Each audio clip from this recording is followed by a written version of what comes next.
In this short tutorial, I want to show you how to install Docker. So that's pretty easy. Just go to docker.com, go to products in the menu, Docker desktop, click it, scroll down.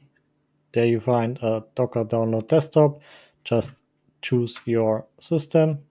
I'm on Windows 11 and so I choose download for AMD 64.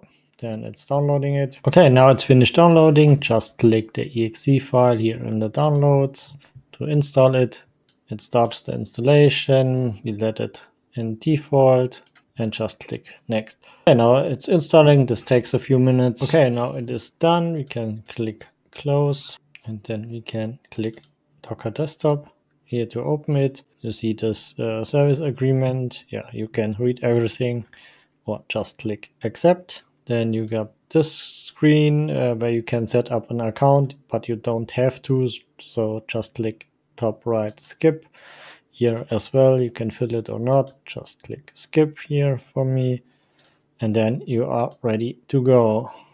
So as you can see, it's already an update here. So you could download this as well. But your Docker is up and running. And what else can we do here? Let me quickly check. You can open a terminal, enable it, and let's check the Docker version here. Docker minus version. Then you can see the version string here. Let's also check Docker compose, as this is also often used in projects. And Docker compose is also working, but looks like the command for the version is wrong.